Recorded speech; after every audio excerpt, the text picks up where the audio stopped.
Hello. Hope you guys are having a good evening, and I hope you guys are having a good October so far. It's been a busy month for me, so that's why we're doing this few days later than we normally would. Um, Specifically, we just had Witten Swan Harrell come out and do a beautiful and amazing mural of the Allfather at Odenshoff. It's something we've wanted to have Svan do for a while. He's done a mural of, the focused god of each of our three Hoffs so far, and he really outdid himself this time. It amazes me what he can do and the skills that he has. And there's something very magical that happens when Svan paints a mural at our Hoff and puts an image of our god in that Hoff. Um, there's a sense of completion. There's a sense of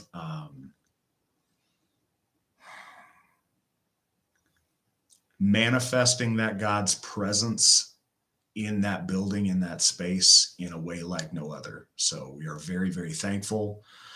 We're excited to have Svan, and we're very excited about the new image of the Allfather at Odenshoff. Um,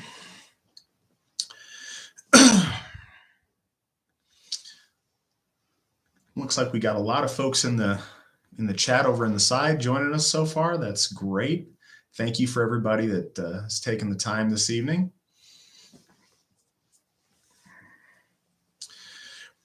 Since last I talked to you, I had a really, really nice interview with Reverend Ashcraft at Expedition Truth.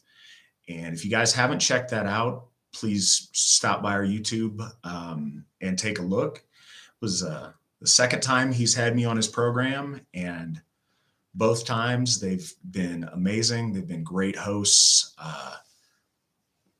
Wonderful questions. It's really nice to do an interview where we're talking about House of True and about our faith instead of just the mundane political issues that reporters and things like to talk to me about. So it was really nice to do, and I really appreciate them having me on. Also, the folks at Full House had me on their podcast since last we spoke, I believe. And that was really nice too. Those guys were great, and we had a lot of interest from that. So that was a really good opportunity that we're appreciative that we had.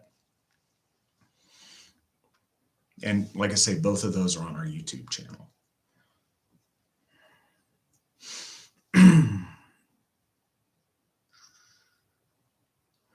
So, thinking of where to start tonight, there's been a couple of questions that we've been getting over the last month, and I appreciate it. If you guys have ideas for questions that you'd like to hear me address on the podcast, or not podcast, I'm sorry, on my live discussions each month, please feel free to email those to me. I will do my best to remember them. The closer to the show, the better chance you have of me remembering them when the show comes around.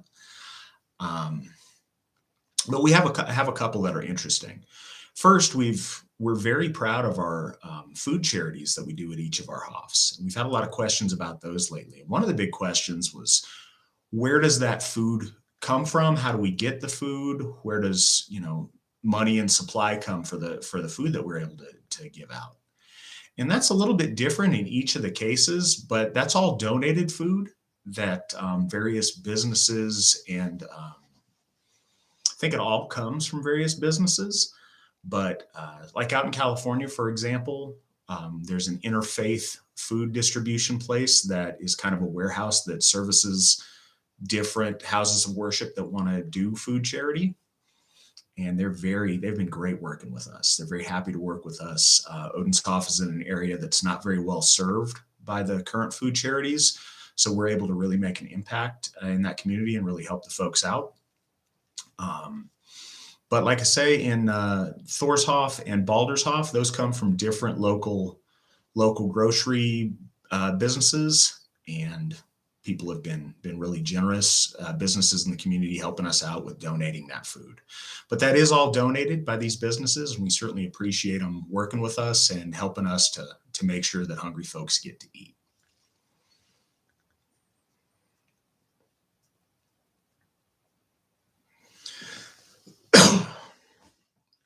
I'm sorry, guys. I keep looking over the side. I want to make sure I'm not missing any questions or anything anybody's asking over there. Another question believe I got just this morning that somebody wanted me to address. They were really distressed about a lot of the political things we see in the world today, and it got him thinking about evil.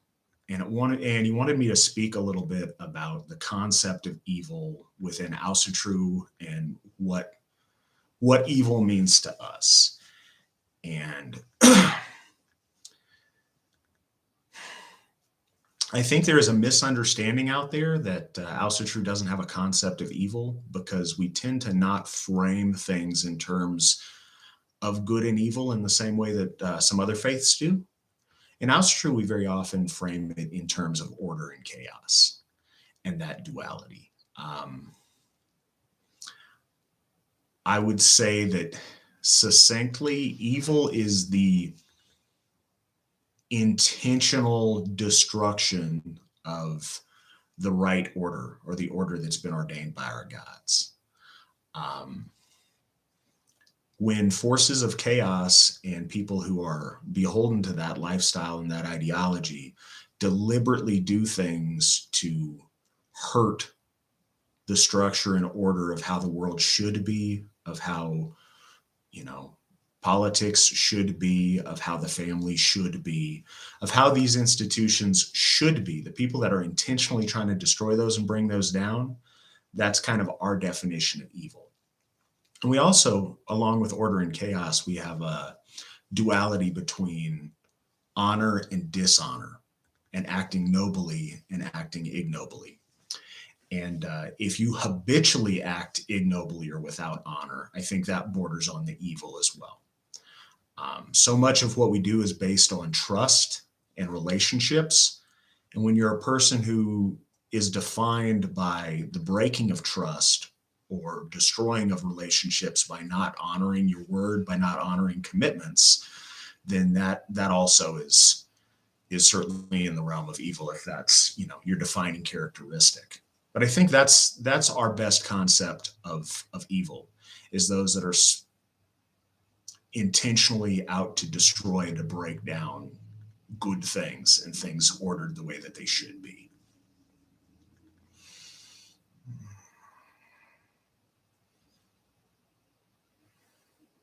Appreciate that, Mary. Thank you.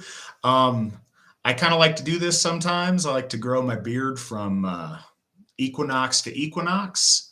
So yeah, I just started on a while. I don't have a lot to show for it yet, but we'll trim it up when it starts getting a little bit too unruly. But yeah, probably gonna have a beard till the springtime. That's always something enjoyable to do. I can keep track of watching the gray come in. So something to point out, our members also personally have donated both money and food items with the specific intent of giving them away at our food shelves. Brandy pointed that out to me, and I think that's important. So all of the point being, the food that's supplied at the food shelves doesn't come out of membership dues. It comes out of directed donations from individuals and from businesses in the community. And most often the bulk of it is from businesses in the community that want to support what we're doing and help us out. And we're really thankful for that.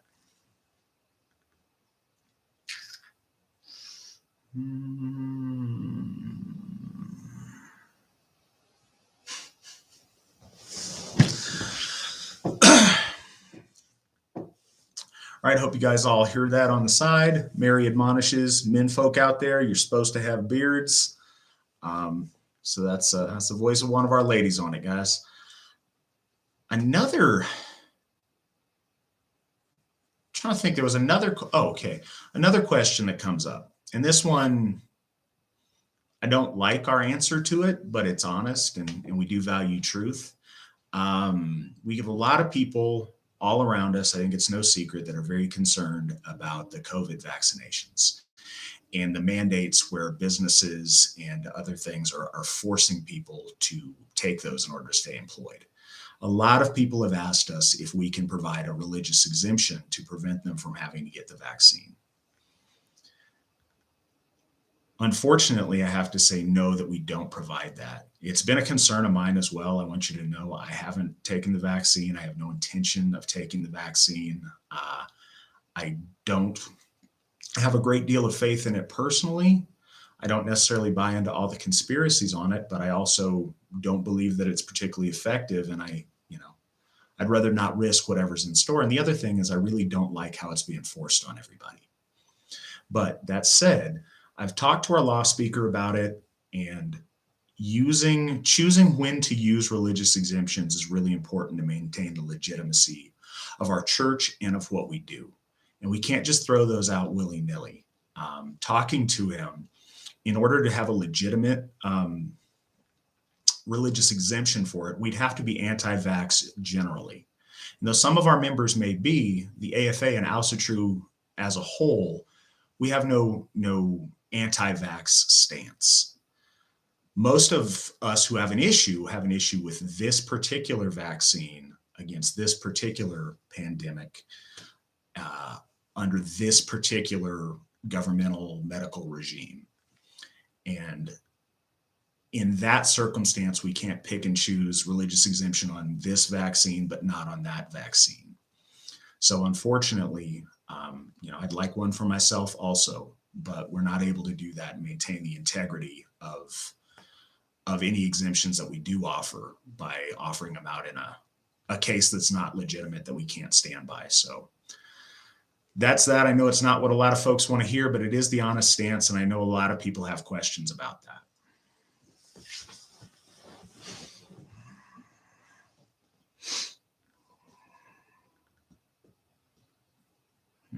Okay, we have Gothi Jason Plurd asking, what sort of self-development, self-mastery techniques would I suggest for our folks so that they can ascend and become more than they are? I think the answer to that question is really different for every person, because we all excel and are deficient in different areas. One thing that I do want to point out is your physical state. That's one of the easy is not the right word, but it's one of the simplest and most accessible things we can fix about ourselves. So all of us can be in better shape tomorrow, a month from now, a year from now than we are today. All of us can get a little bit faster, a little bit stronger, a little bit fitter, a little bit healthier. We all can do that. And that permeates all of what we do, because it's on such a fundamental level. Having a sound body helps you to have a sound mind and a sound spirituality. And the one is a reflection of the other. So I definitely say, hitting the gym, having, fork discipline, as it were, control over what you eat and when you eat, and eating because it's fuel, or eating because you choose to and you want to, and not because you feel compelled to. I think that's a big one that's very accessible, and we can all do that. I think certainly figuring out things, both things that you do know a lot about and have an interest in, and learning more about those, but also things that you may not know much about that you know that you should or you'd like to. Those are easy things to break off a little chunk and be a little bit smarter, a little bit wiser tomorrow than we are today. And those are, perhaps somebody who excels physically, maybe they need to focus a little bit on their book learning. And I think that all of us would do well to increase our participation in ALSATRU. That can be as simple as attending events, being active within the AFA, being part of things, going to our HOFs, just being part of our community and what we do, but also taking the time out of your day and out of your family's day to come to your altars, to bless your meals, to honor your ancestors personally in your home. And those are all things that are very easily accessible, we all could do a little bit better at. And then another one that I think is often overlooked is financial health.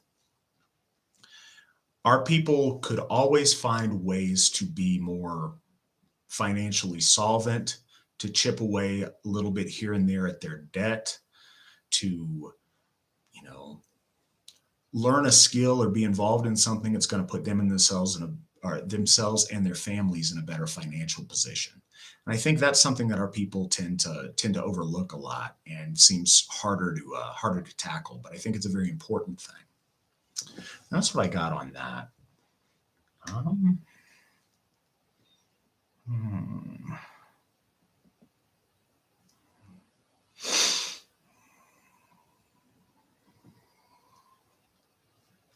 Sorry, guys, just looking for some more questions over here. I know we got some.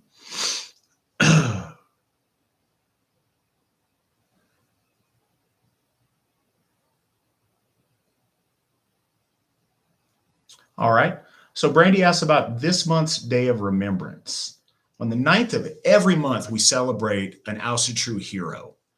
Um, and this month, we celebrate Runemeister Guido von List. Um, those of you who don't know about Meister von List, I would suggest that you read up on him. He's a fascinating individual and somebody that's very seminal to what we're doing today and to the rebirth of faith in our gods and embracing of our esoteric history and our metaphysical history. Meister von List came about during the Germanic Romantic period, and he was the pioneer of note in runic work and in understanding the runes, rediscovering how to make use of those runes and a native Germanic esotericism involving runes and symbols of our past and of our history.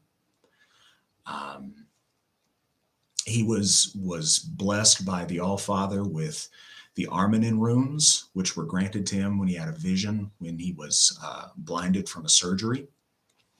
And it inspired him to knowledge of those runes and their correlation to the runes in the Runetal, Odin's special rune songs that come at the end of the Havamal. Very important person, and like I say, one of the early modern founders of I guess, proto-Ausatru in the modern world. So somebody we certainly celebrate. It means a lot to me personally.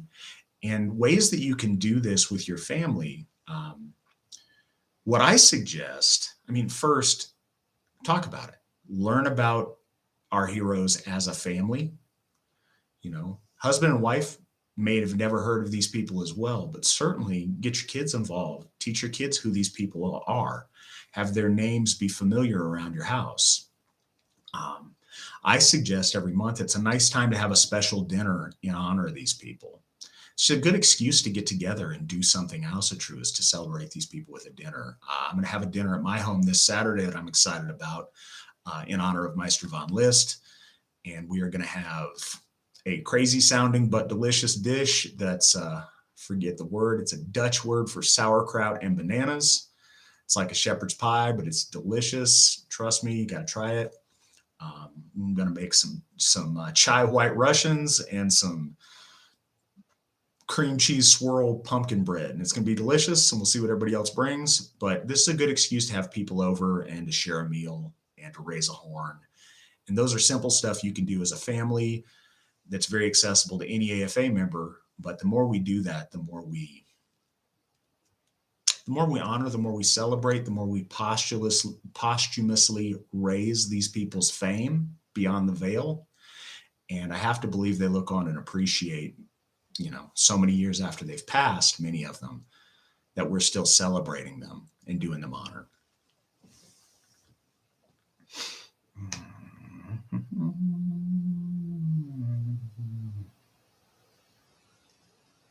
As a Christian looking into Ausatru, what is a good place to start and or study materials?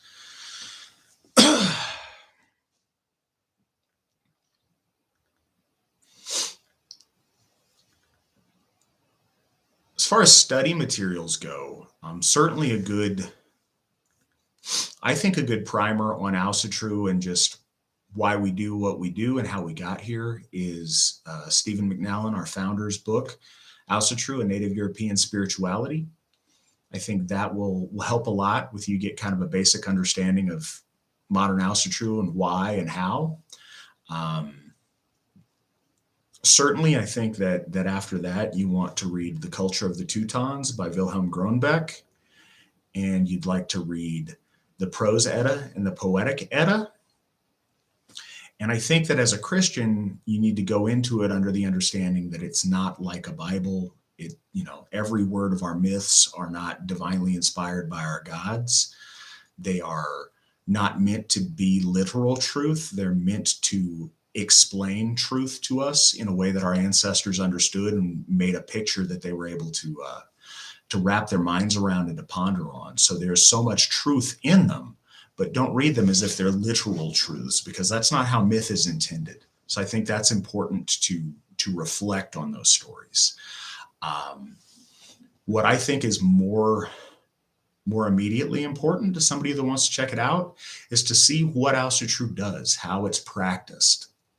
I think the best things I can suggest to do that are going to www.runestone.org, checking out our old issues of the Runestone. You can see, it's kind of our monthly newsletter that shows what people are doing and how they're getting together and how they're honoring our gods.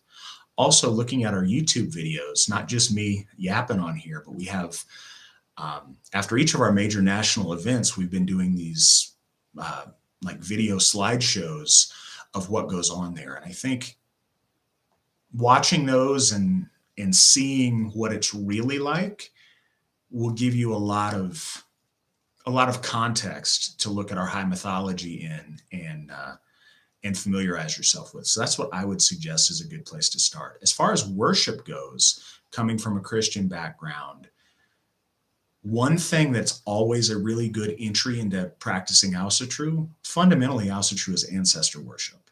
And we see our gods as our most ancient ancestors. So honoring your immediate ancestors that you knew that have passed, your grandparents, your great-grandparents, and working on that connection will help bring you closer to a relationship with our gods.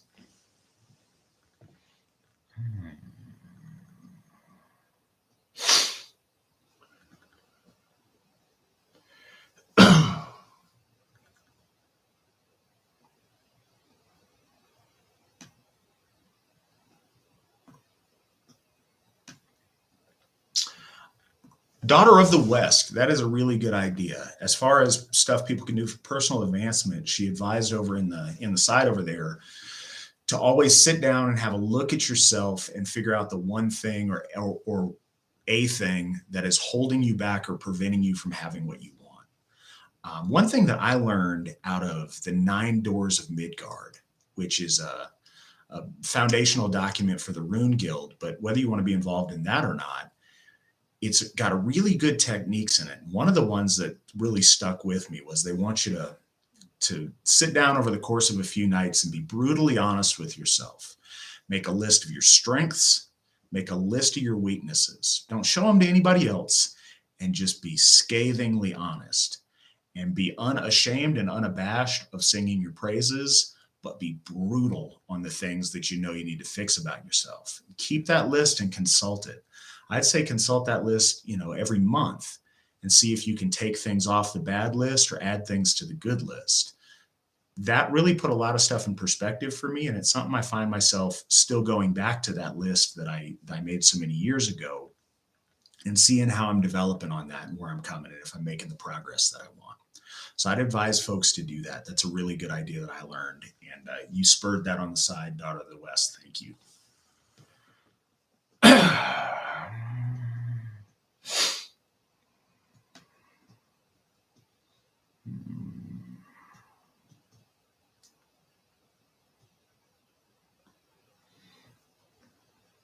Sorry, guys. I wish I had some cool background music for you while I'm reading over here on the side. I know dead air is not cool, but I do got to be able to read the questions.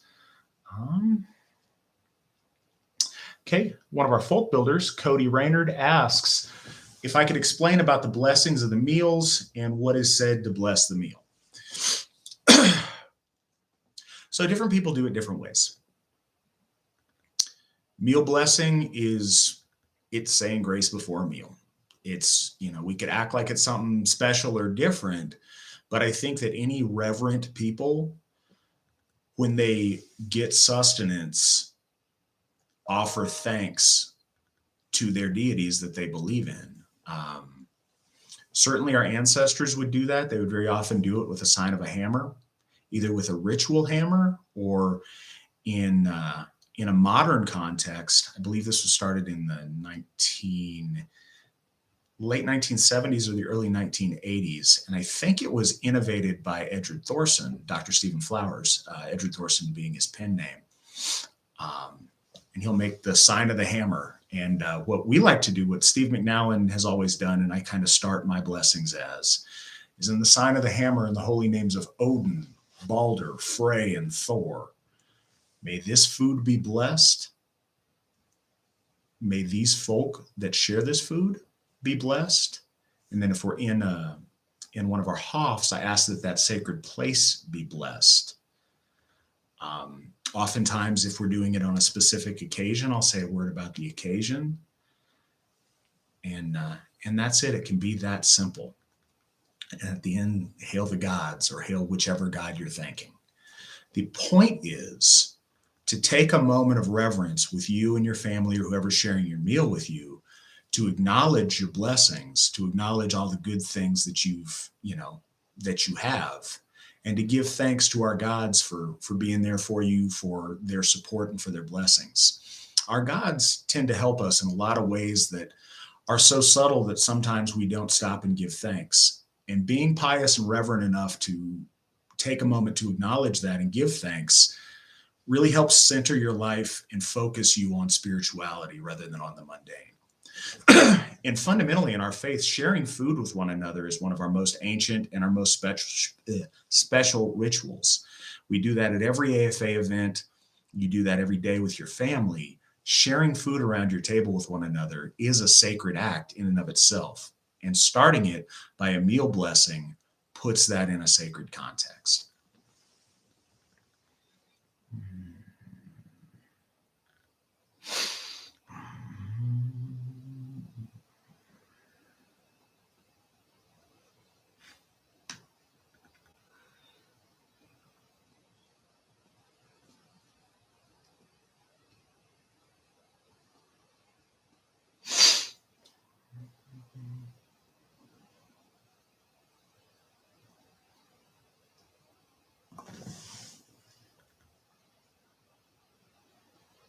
Got a question on the side. Any militant practices? Can you give me more about what you're asking? I'd like to answer your question, but I'm not sure exactly what you're asking me. So if you could clarify that, I'll do my best.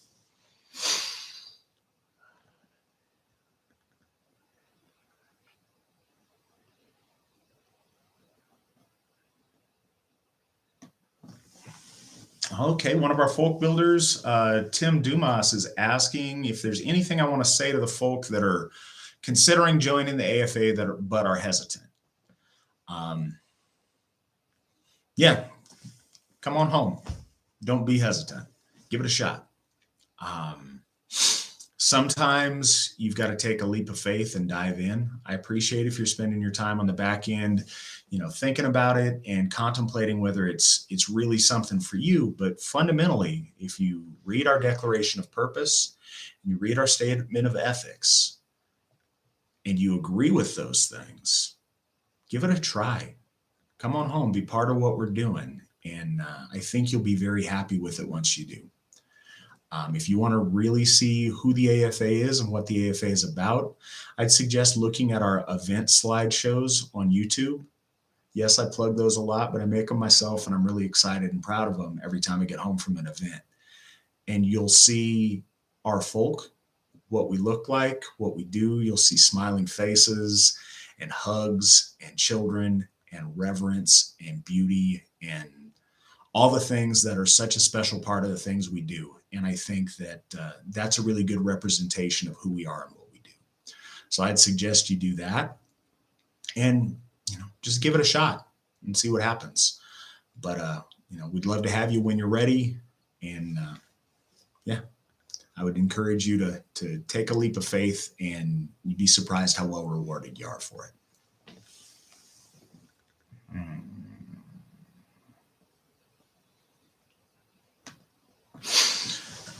All right. Brandy is asking me with the upcoming Winter Nights celebration. For those of you who don't know, our big holiday this month is Winter Nights. I hope that you celebrate it no matter where you are. But here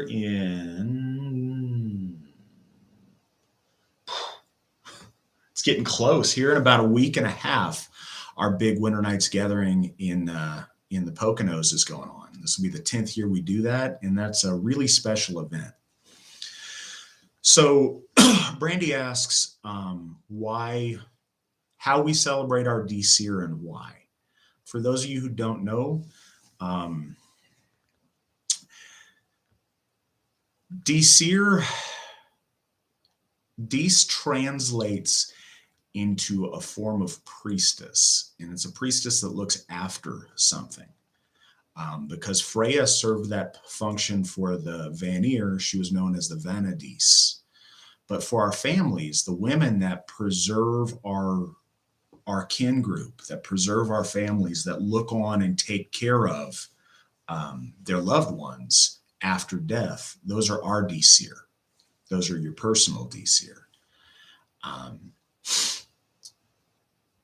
One of the fundamental components to honorable womanhood for our folk has always been a devotion and a care for their families, for their children, for their husbands, for their families, making sure that their home is cared for, that they're raised well, that they're fed, that they're comforted, that they have what they need.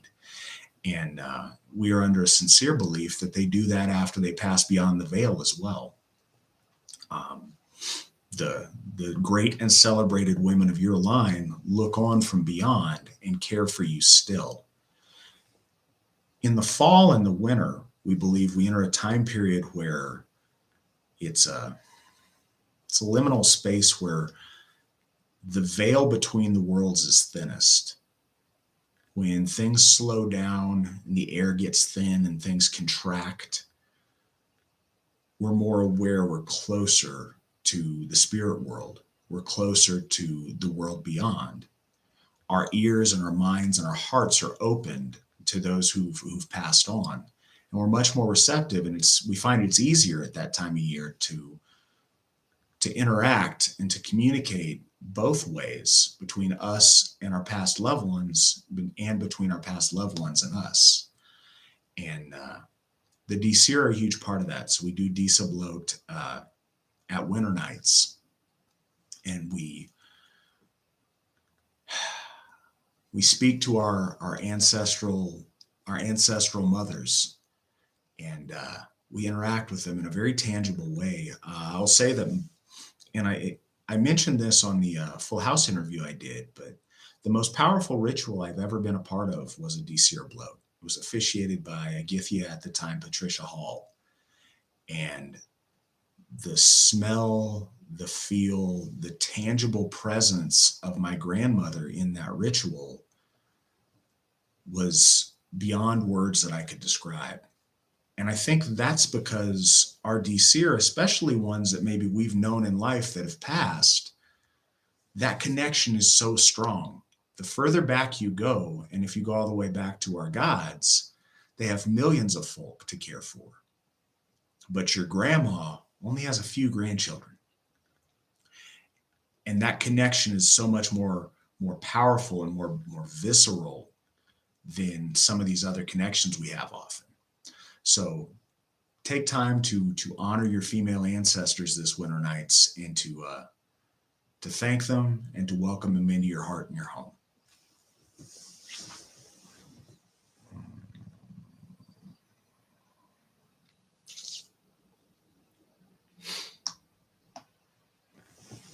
All kind of stuff. We got somebody asking what kind of activities go on at Winter Nights. Winter Nights in the Poconos, a lot of activities. It's chilly. It's in the hills in Pennsylvania there. We have bloats, we have talks, we have a sumble.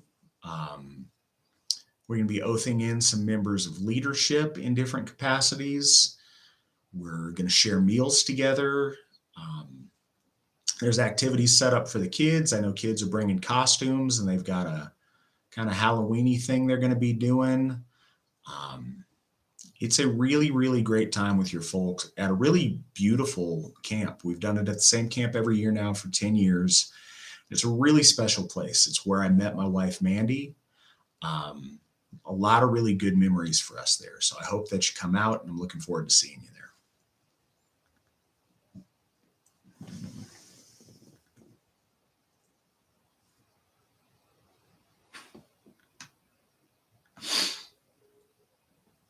Nick, you would not be the only one. I can't go into that story about that ritual I was in with my grandma to where I don't tear up a little bit too. Winter nights, I'll say this, and I've seen plenty of grown men, myself absolutely included, brought to tears by a lot of powerful rituals. But I would say that the Deseer bloat at winter nights has had the most people just crying like little kids because they were so moved. So it can be a really, really powerful experience.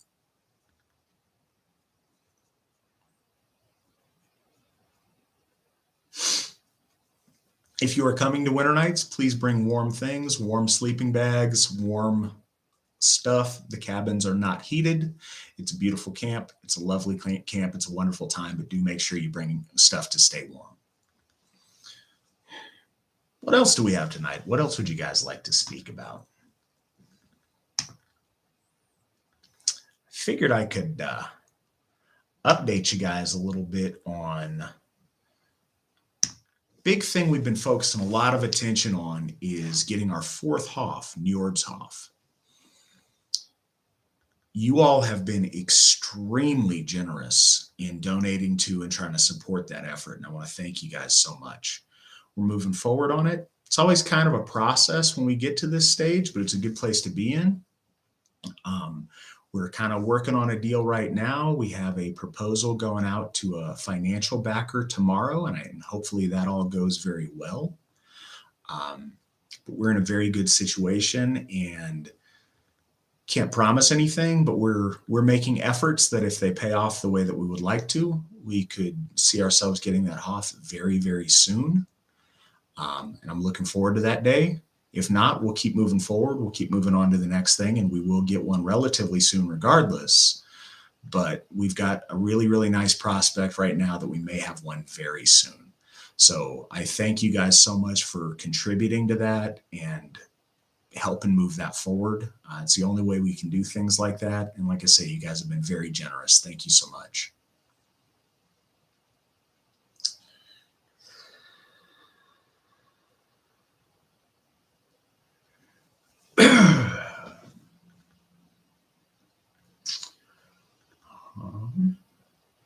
What else do we got, guys? Anything else been on your guys' mind?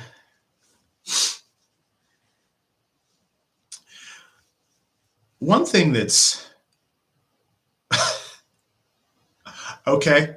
So somebody asked, and this is a thing I'm doing, and it's a really special to me at least way that I can contribute to making Njordshof happen. Um, One thing that some of our members, they'll refer to Njorder as the blood priest, and that comes about because in I believe the Yingling saga, it talks about Odin in a sense historically passing on the right to Njord to be the priest that presides over the sacrifice. And he was a sacrificial priest, a bloatgothi. And fundamentally, and I know that most often today we use mead for our rituals, but the sacrifice in those days was very much a blood sacrifice, and it's the root word of that word bloat. And so I got the idea, and I thought it'd be interesting. I could raise some funds for Njordshof with donating plasma. So I'd never done that before, but I went in this last month, and I've gone in 4 times now. I'm probably going to go in again tomorrow and donated plasma.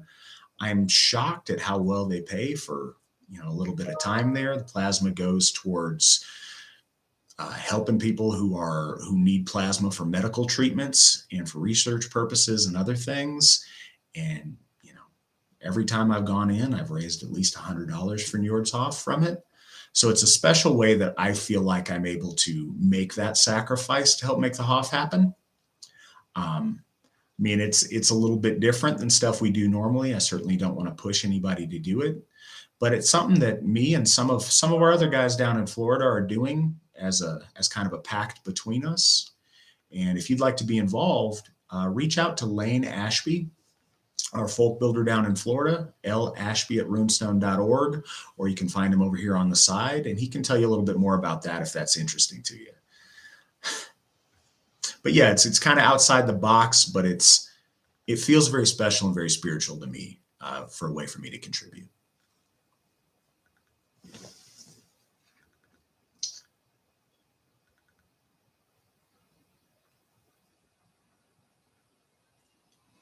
Okay. Nate asks, has there been any confusion or complications trying to integrate people with more regionally ethnic ways of interacting with the gods? The gods' names and characteristics overlap a little bit the more you go from the Scandinavian, which we often use those names and those relationships to our gods, to other Germanic peoples that are next to them, such as the Anglo-Saxons, the Continental Saxons, the Prussians. The more you go between those areas, there's linguistic differences, and there's a little bit of different traditions, and those traditions are special. They're a neat way to personalize your relationship with our gods to a way that's more connected with you and your family. But no, we haven't had any big problems with that whatsoever. I think most of our people are able to understand that we're worshiping the same gods under slightly different names and in slightly different costume, but it's the same spiritual forces. And though in your house you may like to use different names or different terms, when we share that commonality together as the AFA, it makes our intent that much stronger on what we're doing. And we insist on using the Norse names because new people and everyone who comes in, they're familiar and they know what's going on. It's great to use different linguistics to make a point here and there, but it's really essential whenever we do things that we have full intention of what we're doing, and that everybody participating, even new people, that they know what they're doing and why they're doing it. That way they can pour themselves into it and really commit to the things they're doing. And that's essential to a good ritual.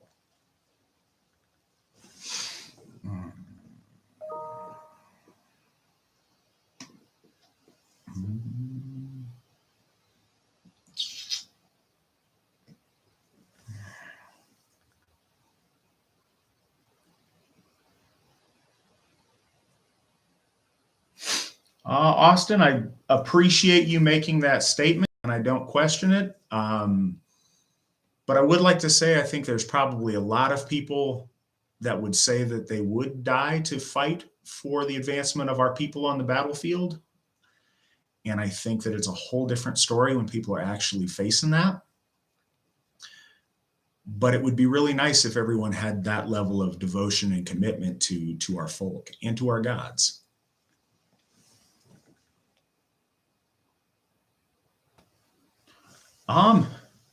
Minstrel, we have tons of people in Pennsylvania. Pennsylvania is where we're doing our big winter nights here in a week and a half, and we've got some of our best folks there. So Adam Hudak, Hudak at runestone.org is our folk builder for the area. Also Jane Malseed, J Malseed at runestone.org is another folk builder in Pennsylvania, and they would love to help you get involved if it's something you're interested in.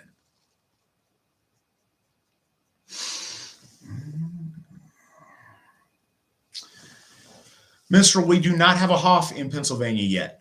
That the Pennsylvania, Ohio area over there is a very, very attractive place for us to perhaps get our fifth Hoff. We are very interested in that. You go to the other side of the state, in the east, up through New York, New Jersey, Pennsylvania there, and even a little bit further, we have a lot of folks there. That could be a potential place for a fifth Hoff as well. But yeah, I think it's sooner rather than later, you will see a Hoff either in Pennsylvania or very close to it.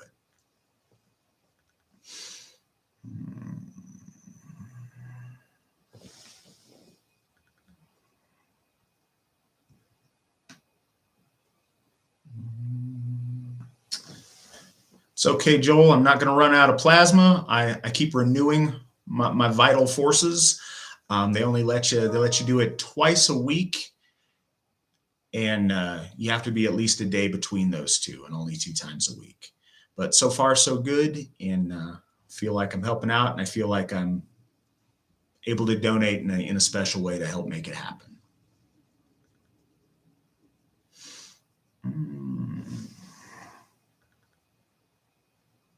It's great to see so many Pennsylvania people on here, especially with winter nights coming up. I hope our folk builders over on the side are seeing that and can help reach out to you folks. Guys, as always, if you're trying to reach out to a folk builder and something just doesn't work out and you need to get a response from someone, please feel very free to email me as well. Matt Flavel at runestone.org. It's Flavel, Flavel, Matt Flavel at runestone.org. I'd love to hear from you, and I'll do my best to answer any questions that y'all might have. Joe has one of our folk builders, our apprentice folk builders, Joe Drodos. Has there been any talk of reintroducing guilds into the AFA? So way back when, in the early days of the AFA, there was a lot of guilds, and I think it was much more of an idea to manifest than something that really worked out in reality. But there was a warrior guild and an aerospace guild and a computer technology guild, a magic guild and a brewing guild, and there was all kinds of these guilds. Very often these guilds were just two people, sometimes just one people, sometimes just one person with a dream and with wanting to make those reality. And I think at that point in the AFA, we just didn't have enough people. I know now we probably have a lot more people who are interested in some of those things to fill those kind of interest groups. I don't think we have had any real talk about recreating those guilds, but as we get people with common interests, I think we're open to different ideas and different visions on how to do that, because we'd love to get our folks who have those common interests together to pool resources, to pool ideas, and to pool ingenuity to make those things happen.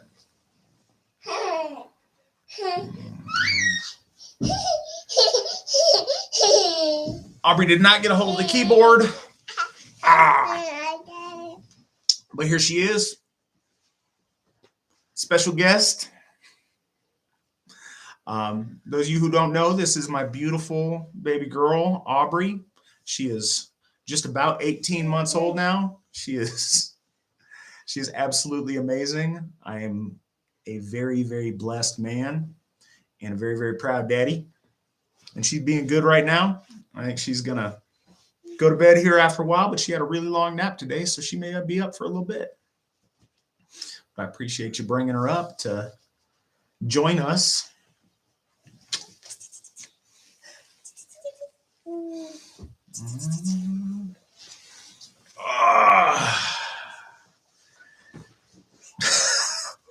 James, I can tell you a little bit about Feast of the Einherjar. So for those of you guys who don't know or are new to Asatru, Feast of the Einherjar is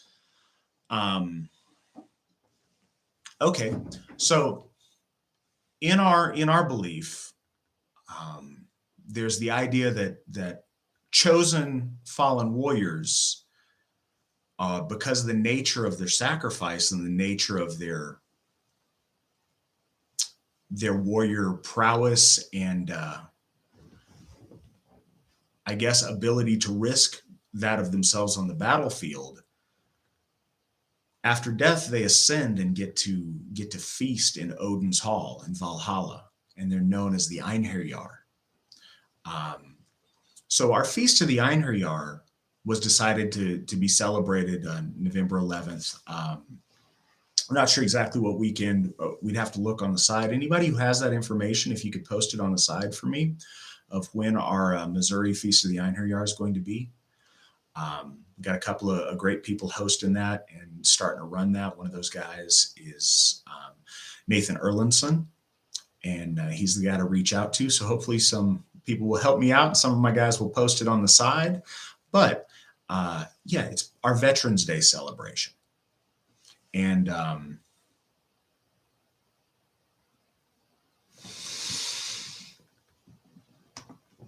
yeah, that's really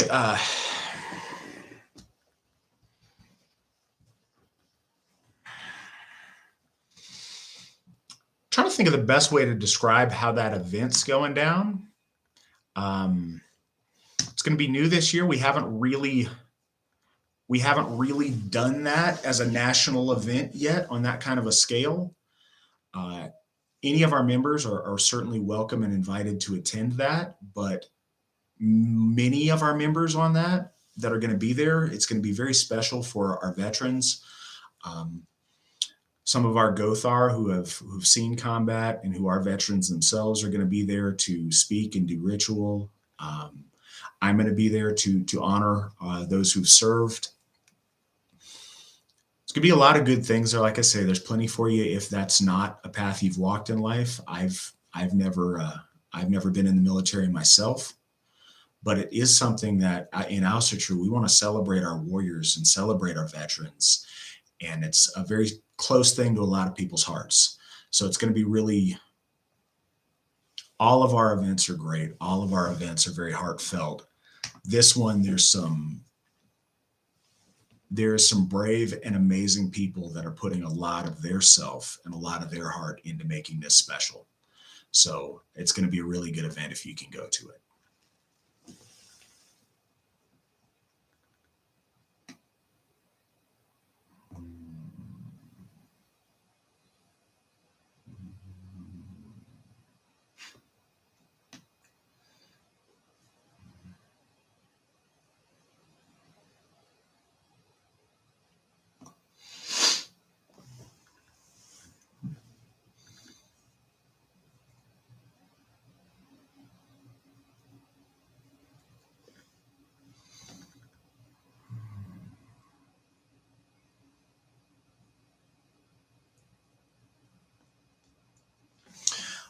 Nate, no, he asks if using symbols of our gods under regional names is discouraged on the Hof grounds or at gatherings. That's really never come up. First, no, our gods are our gods, and celebrating them at our Hofs or in any of our holy spaces is a great thing to do. When you ask the question, it makes me wonder, if there's a specific thing you had in mind. But no, if it is legitimately one of the gods of our folk, absolutely, our gods are welcome. What I will say is, in Austertrue, we worship the gods of order, and we turn away from the forces of chaos. So if it's a malevolent Jotun, or if it's Fenrir, or if it's Loki, then absolutely not. We don't honor those deities, or I don't even know if you'd call them deities. We don't honor those spiritual personages in any of our holy space. We keep chaos out of what we're doing in that way.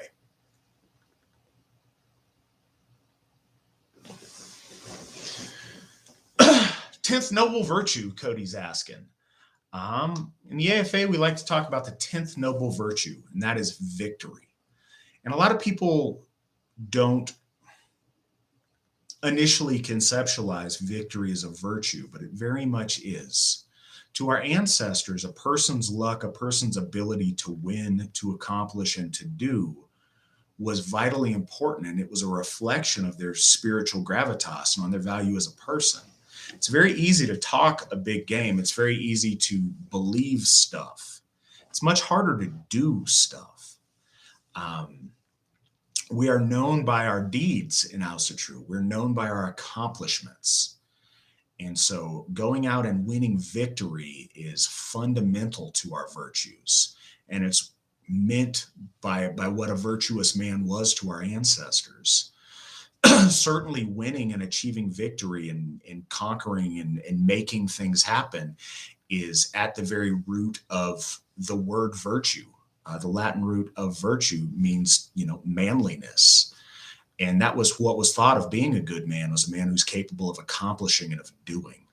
So victory is essential to what we do. In the AFA, we have taken this to heart, and we've been able to accomplish so much by focusing not on all the things we can't do or wish we could do, but on the things we can do and the things we can accomplish. And by viewing things with what's possible, what can we do, we've been able to do a lot, and there's no end in sight to what we're doing. So victory guides us to great things, and victory builds upon itself. You build layers of victory that gets you to the bigger victories.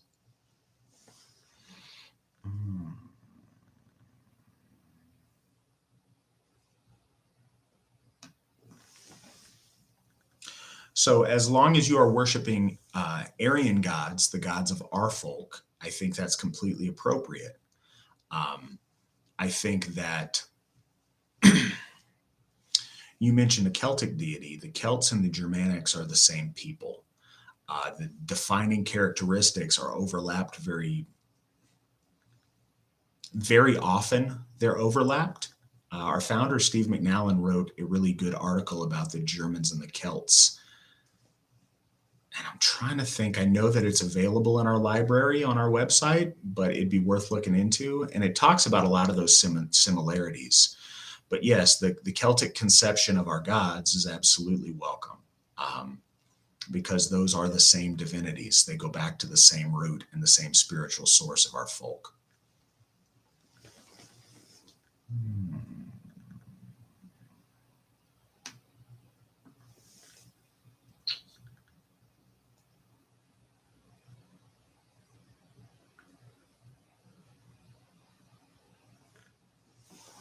Nate, that's absolutely welcome.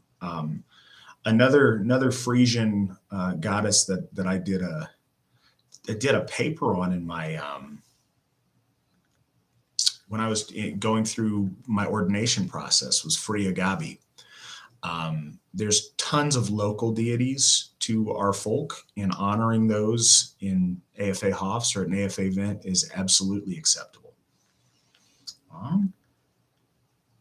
I have booked I've double booked tonight a little bit, and the Witten has been kind enough to postpone our meeting for an hour, but I do got to end it rather promptly here because I have that meeting to go to.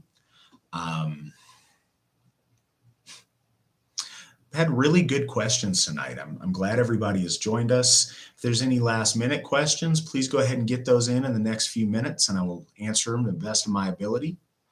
Thank you guys for being here. Thank you guys for asking questions. Please feel very free to ask anything you want.